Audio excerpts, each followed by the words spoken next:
So thanks everyone for joining me virtually here. This presentation takes a little bit of a different spin from what Alex, Glenn's got me mispronouncing names now, what Alex and Cynthia did on the last two presentations. Those were fantastic presentations. I thank them. They were definitely geared towards the algorithmic technical nature that I think a lot of presentations have hit on in the past. This one is not going to be nearly as technical. We're not going to talk about algorithms. We're not going to show code.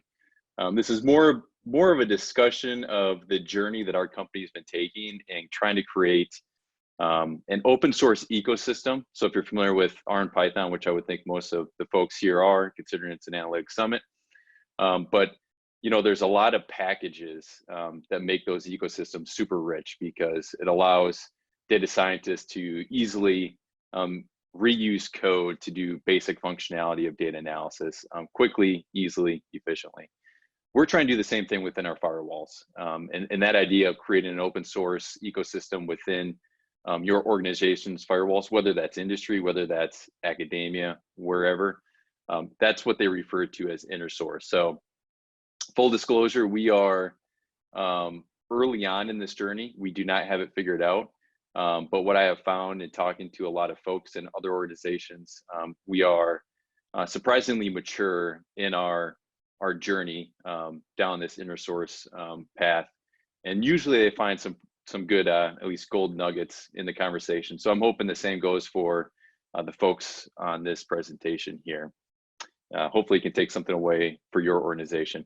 One thing to note on this slide, and again, I'll show you at the end, there's a bit.ly URL that you can go to. These slides are all hosted online. So I will go through these quickly. If you've been in presentations with me before, I tend to do a lot of slides and go through quite quickly. So you can always reference back to these online anytime that you'd like. All right, so first of all, let's take a step back and talk about the organization I'm at. So I'm down at a company called 8451. Unless you are in the Cincinnati area, and even if you are, you may not have heard of this company. So who are we? Most of you that are in the US, especially in the Midwest, have heard of Kroger. Kroger is a very large national grocery chain. In fact, they are actually, depending on how you measure it, the third largest retailer in the US behind Amazon and Walmart. What many people don't know is Kroger owns many different companies. They actually have something over 30 different companies that they own. So if you are on the coast of the US, you probably haven't heard of Kroger, but you've probably heard of Fred Meyer, Harris Teeter, Ralph's, those companies. Those are all companies owned by Kroger, and they own a whole bunch of other ones. They also own 8451. And 8451 is only 6 years old, and they branched out from a company called dunnhumby, and that's a consulting company. And the idea behind this whole transaction of branching out on their own and Kroger buying them is because what we do is we take all the transactional data within Kroger and all the Kroger companies, and we do the analysis. So we do a lot of analysis and the marketing for those companies. And that's in a couple different directions. So obviously we do analysis and provide information back for decision-making for Kroger, Ralph's, Harris Teeter, all those. But we also think about all the companies that supply Kroger and those grocery chains. So Pepsi-Cola, Frito-Lay, all those different brands. We do aggregated analysis to provide them information back as well, so that they can do more precise marketing to their customers and hopefully increase customer satisfaction with their goods and how they do their marketing. So quickly, it's important to kind of show what our company profile looks like. Over the last 3 years, we have grown from roughly 500 folks to now I think we're somewhere in the 1,200 to 1,300, so we've grown quite a bit. But one thing that you'll know is if you look at that data science box, you're going to see that we have a very large data science function. We have over 250 people, 250 data scientists within the company that do data analysis day to day for 8451. And relatively speaking, that is extremely large for most companies, especially companies that are of our size, of only about 1,000 people. Another important thing to understand is that we are a matrix organization. We are very cross-functional. What that means is our teams are primarily made up of business objectives, right? So we have teams that focus on, like, how do we do the analysis of capital investment? Like when Kroger wants to update stores, like there's a team that kind of focuses on that. There's a team that focuses on product optimization. So like, where do we put different products within the Kroger stores to hopefully optimize customer experience, right? And each one of those are kind of its own team. And so all our data scientists are not like sitting together. They're not concentrated. It's not like this big group of 250. They're matrix out to all these different teams. And there's a lot of benefits to that. There's also a lot of challenges. And a few of those, especially a real big one, is the fact that you get stovepipe processes within each one of those teams. So you think that a lot of our data analysis, a lot of our data scientists are doing some common functionality, common tasks within their daily data analysis. And that'll be done across all these different teams. Very common tasks that all these different data scientists do. The problem is there's not a lot of sharing. And so what happens is you get a lot of code duplication, right? Different teams doing the exact same process, whether it's accessing data, whether it's a certain type of data cleaning process, whether it's feature engineering, they all do it individually, right? But they all do very similar processes. So you end up having a lot of code duplication, which results in tech debt. It also results in code inconsistencies. So you could take a simple project of a data scientist needing to do basically collect information on, let's say, Coca-Cola products and do some basic summary statistics that compute common KPI metrics within our company. And if you did that, gave that task to two different teams, you would likely get two slightly different results. And that obviously causes concerns at the leadership level. So there's a big issue with code inconsistencies across matrix teams. Another issue that we've ran into is being a younger company that's grown quite a bit. Our tech stack has also grown significantly. So when I started there several years ago, we were primarily all within internal servers. We have now basically migrated to two outside cloud platforms, plus we added a Hadoop platform within our service. So we, in essence, have 4 different environments that our data scientists could be doing analysis in.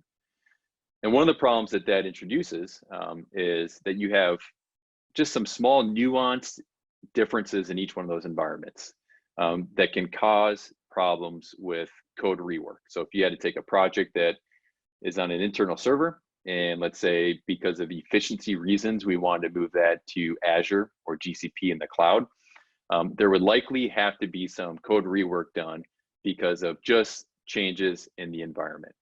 And that, when we start looking at how many data scientists are doing this migration work, that adds a lot of extra friction across our teams. So, you know, we've always been thinking, like, how can we create internal tools that alleviate as much friction with our data scientists, whether it is reducing code duplication or code inconsistencies, or maybe just reducing the friction of platform or environment nuanced differences when we have to migrate work. How can we eliminate that as much as possible? And so we knew that we could likely leverage a lot of the open source thinking that's going on, and try to bring those lessons learned internally. So like I said at the beginning, most of you are probably familiar with R and Python. Being an analytic summit, those are definitely the two predominant open source tools that people use. Now, base R and base Python are extremely effective on their own. But what really makes these languages extremely useful, popular, efficient, is the ecosystem that surrounds them. And it's an ecosystem of packages. So if you're an R user, you likely use a combination of like tidyverse, tidy models, all those. And that's a really rich ecosystem that makes different distinct tasks within the data analysis process easy and efficient. On the Python side, you probably use some of the SciPy packages, or some of those that are also in that scientific realm of packages such as scikit-learn and so on, right? And the same idea, we have these packages, these add-on packages for a language that just makes certain tasks extremely efficient and effective. And on top of that, a big benefit of these is they're open source, meaning anyone can go to GitHub, usually it's GitHub, and you can look at the source code. You can see what's going on underneath the hood. You can also report bugs, or you could actually report feature enhancements that you'd like to see that make these packages better.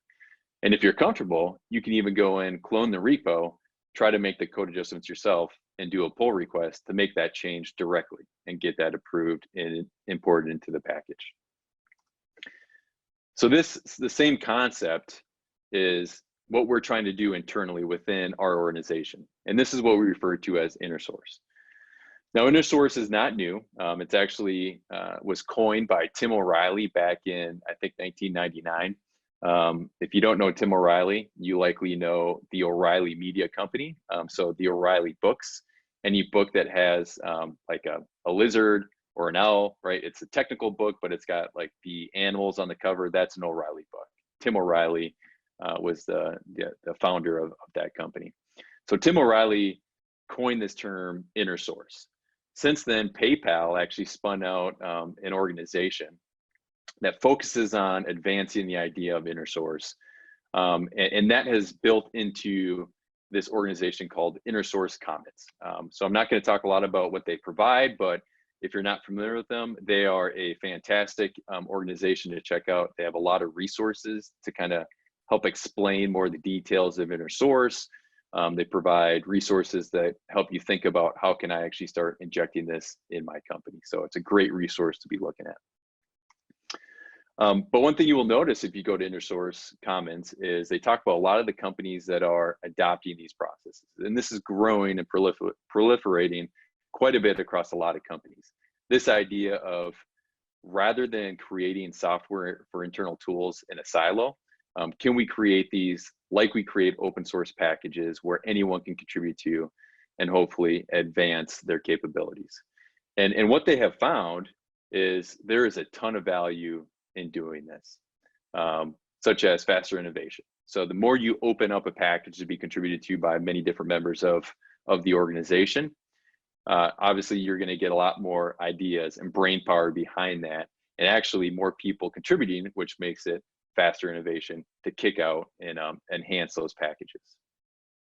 They found that there's a whole lot less tech debt to worry about. So if you think about, you have two different teams doing the same task and they have their own source code that's doing that, the second that any business logic changes, that has to be injected into two different sets of source code. If you reduce that and you remove that and take those common tasks and put it in a centralized package, then you have one central location where there's source code. That's one source of truth where you need to make changes to the code. Far less tech debt that happens within the company. Better governance. So our company does a lot of basic summary statistics, KPI metrics that are specific to Kroger. And so what we found was people had slight differences, very small, but still very small differences that can result in different aggregated statistics over whether it's hundreds, thousands, millions of dollars of product, right? And so by reducing that and centralizing those KPI metrics to be executed within a package, right, we can now have better governance over how do we compute those. And is every team that uses those KPI metrics or that package to compute KPI metrics, they are going to compute them in a consistent, clear manner that we've approved and that everyone is following the same guidelines. Now, this is something that you don't always get with inner source, but if you are quite strategic in how you develop your inner source, you could definitely get efficiencies by having common interfaces. So to me, the easiest example is to talk about the tidyverse model. So if you're an R user, you likely know about tidyverse. One of the beauties of tidyverse is that when you open up a package, you pretty much know what you're going to get because you've interacted with other tidyverse packages, right? They have a very common API. Their documentation is very similar. The procedures for implementation or how to get help all follows a very consistent pattern. So if you have that internally with your own inner source packages, then the end users pretty much know what they're going to get with an interface and also user documentation. That's going to help them integrate these packages much faster. Baked in best practices. So this can be in many different forms. The one thing I'll talk about here is we use Spark quite a bit. And if you're not familiar with Spark, it can be very difficult to figure out how do you configure a Spark session so that you're using the compute resources efficiently. And we found that to be a major, major problem across all our 250 data scientists. So in our case, we ended up creating a package that automates a lot of that process, does some of the smart thinking behind the scenes for how do you configure a Spark session. And so now users are getting those baked in best practices just by using that package. They don't need to remember all the nuances. They just need to know how to implement that package, and they're gaining resource efficiency. But that can extend to many different types of capabilities that teams are trying to implement within in an organization. And the last one is modular. So when you're building tools that are not monolithic, that are small, distinct type packages, it allows teams to kind of piece these together in a way to do different things with their analysis. And I'm going to go into some details on that in a few slides, so I won't go into any more details here. All right, so let's talk about how we at 8451 started to implement an inner source kind of ecosystem. And in reality, this is probably about 2.5 years in the making. So these are things that we did not go out thinking this is how we need to plan and implement this. This is more about how did we kind of grassroots bootstrap our way through this process. All right, so one thing that we realized quite quickly is that the idea of open source is that on one hand, you could just stick your code base in a location, whether it's GitHub or any other location where people can access. And you would think, well, just by having it open, that allows people to come to that location, ask questions, maybe help make commits, push changes, enhance that package. And we're just going to kind of like naturally get this open source or inner source mentality. That is not at all what our experience was. For us, we realized that we really needed to have at least a small team dedicated on creating momentum within the company, of thinking like an inner source company, and also creating products that follow that inner source mentality. And so for us, that ended up being we have a team of 4, but it started out being a team of just 2 of us. And we slowly kind of built as we got some momentum.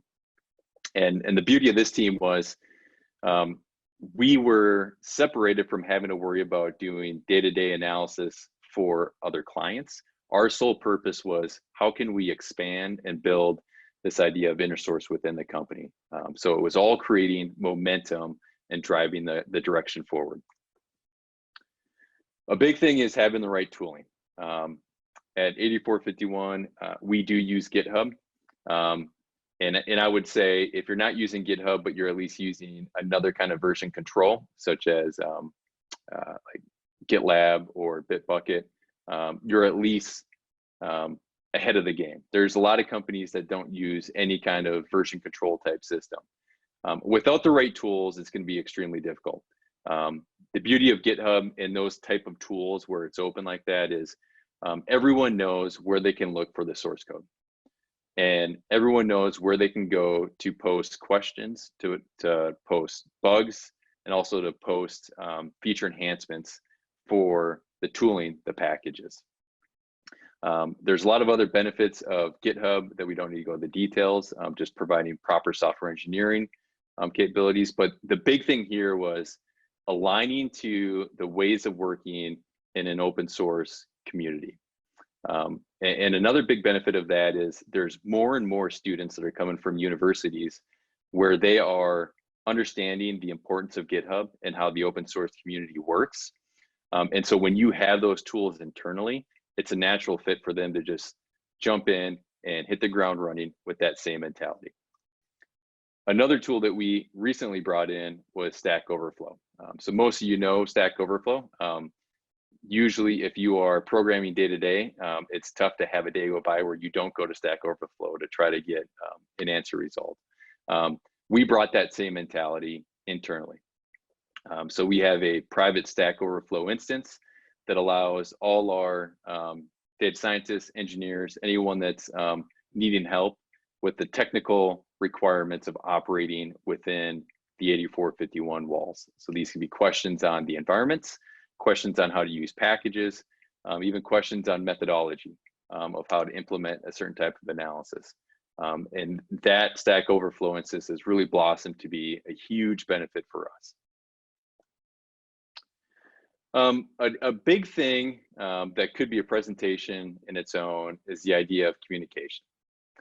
So how, as you're building this inner source capability, how do you actually communicate to the large audience that's going to use it? So for us, we have 250 data scientists, but we also have 250 engineering. And I would say about a third of those engineers are interested in using our tools as well. So that means we have about 350 people that need to be made aware of where the inner source products are going.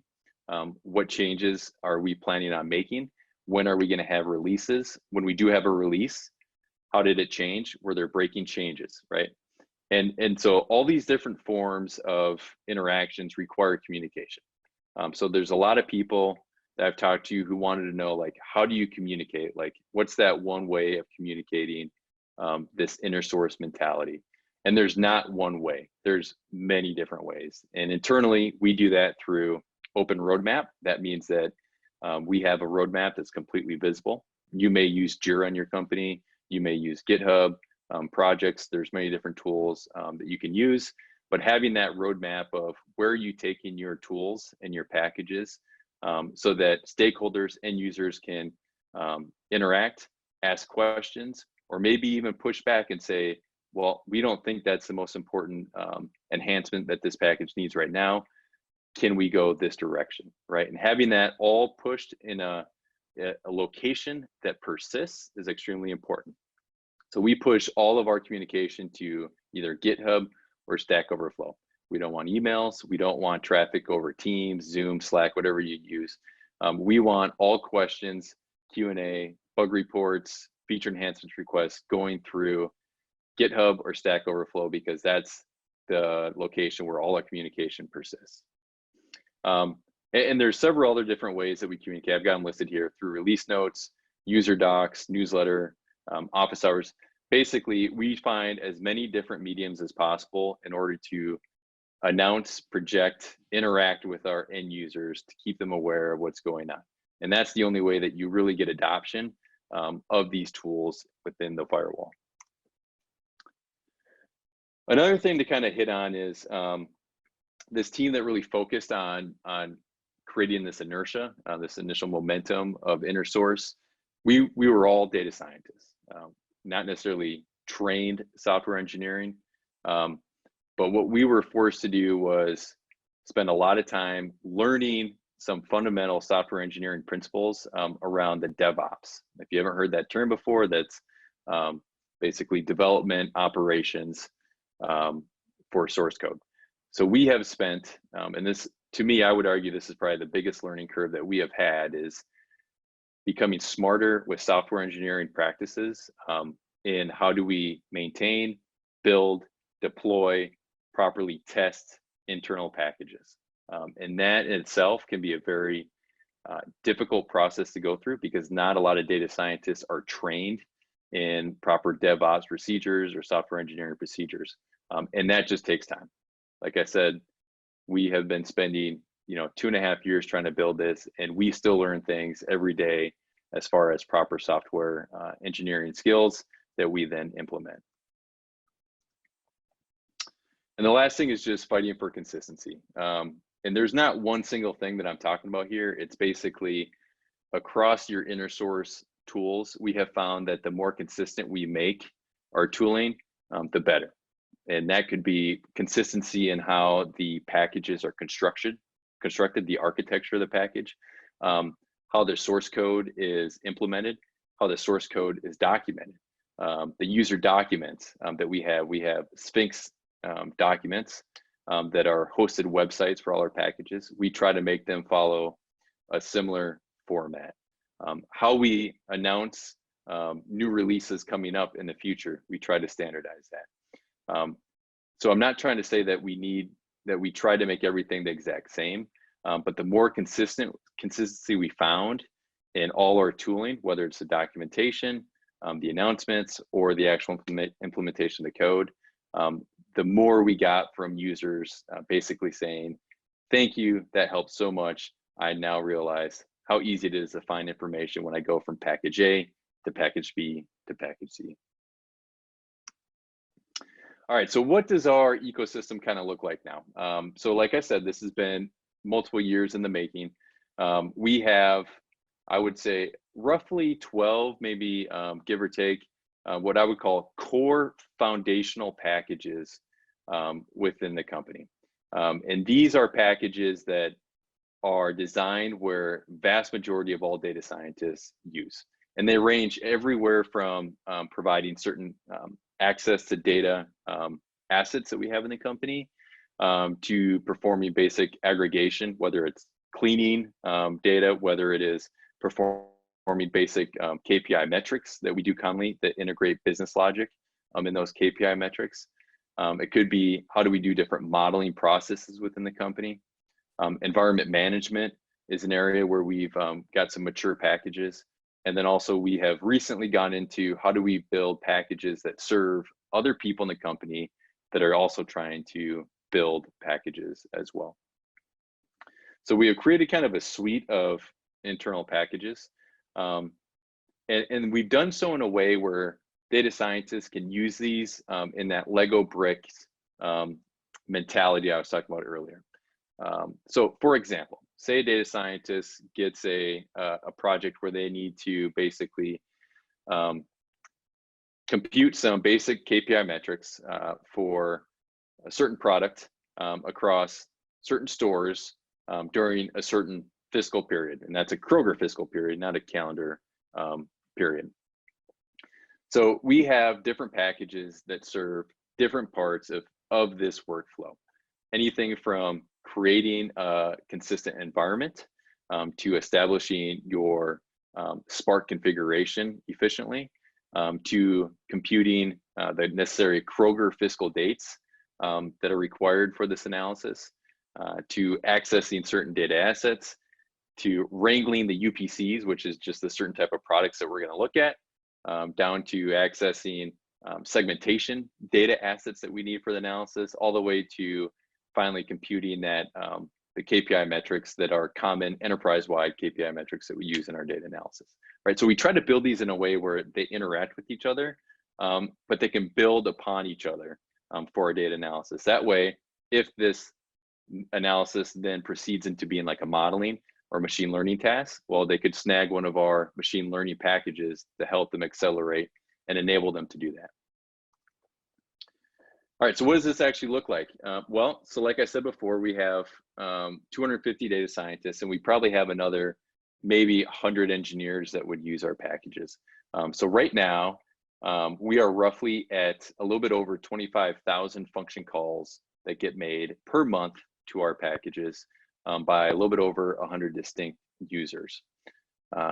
Now, to think about that, that's 25,000 function calls that before these packages were being created. The source code of those function calls were being created likely individually by each team and used over and over. Now they're all consolidated. All of these 25,000 function calls are now using commonly accepted best practice implementations of that source code.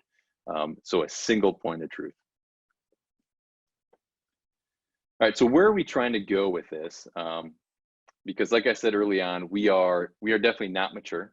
We are growing through this journey of inner source within the company. So what we are doing now is, yes, we have created a strong foundation of packages within the company. What we are finding is there's a lot of teams that are realizing the benefits of creating packages for their team level needs.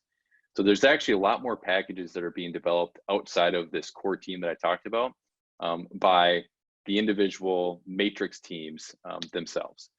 So although we continue to maintain and build packages, we are now finding a lot of our time dedicated towards how can we enable these other teams to build packages as well. And we do that through whether it's meetings to help them scope and plan out their package so they can understand like what's a proper architecture of the package to create, to paired programming to help them implement it. We do code reviews to make sure that they're following best practices in package development. And we also partner with them to help hands-on implementations in certain types of tasks. We are also trying to mature to a point where we get a lot more external contributors to our packages. So historically, it's been that core team that really pushed a lot of the functionality of our foundational packages. But like open source, an inner source healthy ecosystem is really only as healthy as the number of external contributors we are getting. So what we are trying to do is take the vast majority of end users of our packages, right? We're trying to push them up this pyramid, right? We want more end users to become power users. That just means they're using those packages more often. They're getting more knowledge of those. And then we want those power users that are really fluent in implementing. And we're trying to get them involved in actually doing pull requests and commits to our packages to enhance them. And hopefully we'll take some of those new contributors and make them core maintainers, core committers of our packages. So a big objective that we have now is not necessarily that core team doing the implementation, but pushing people up this pyramid to get others to commit, do pull requests, and contribute towards our packages. And this also has a huge benefit of reducing maintenance bottlenecks. So as we proliferate more packages within our ecosystem, if we only have a small team maintaining those, obviously there's clear bottlenecks there. We're trying to get that bottleneck out of the way, get more contributors. We are also putting an increased focus on governance. So with more packages being developed, which is a good thing, we also need to be able to communicate the level of trust that we have in those packages. So we do that through various code reviews, scientific reviews that we do. And basically we have 3 stamps of approval, or in some cases, unapproval. So we have trusted core. So those are packages that go through the review process, are fully approved and sanctioned, and are considered a foundational package. And that just means vast majority of our data scientists use those. It's a foundational package because it's used by nearly the entire company. Trusted certified are those packages that are being made more at the team level. They're more for very specific use cases, but we have centralized the functionality within a package. So those are stamped trusted certified. So when you have a trusted core or a trusted certified, you know as an end user that I am clear to use this in production because it has the proper maintenance and the robustness that we expect within our internal packages.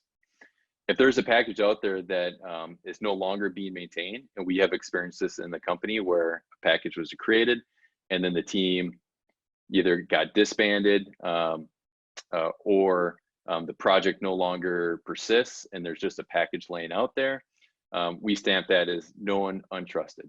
And that just means you should not be using this in production because we don't have proper maintenance and it doesn't follow the current requirements of internal best practices. All other packages that are not certified by one of those 3 are considered just uncertified.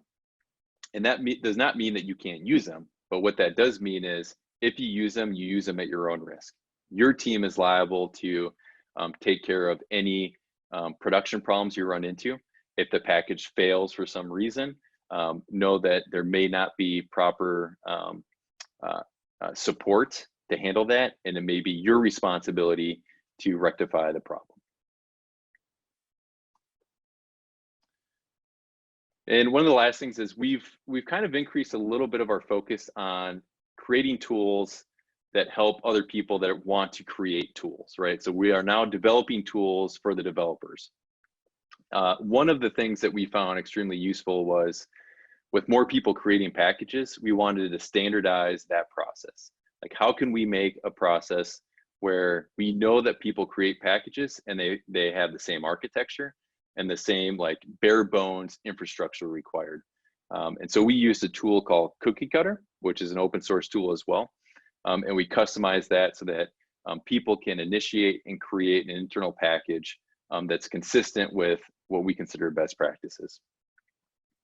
We have also spent a lot of time on just upskilling data scientists on things like version control, proper software testing.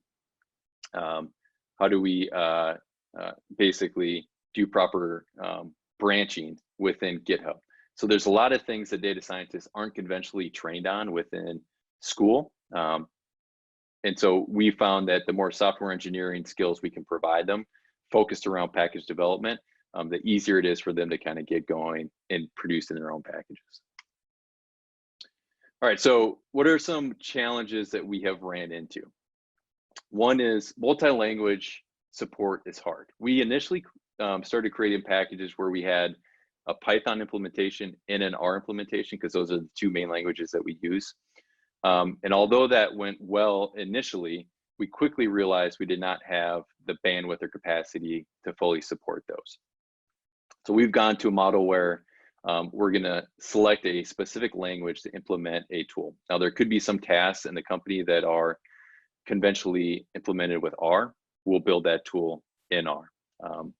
A lot of the tasks have migrated to Python, so a lot of our ecosystem is Python centric.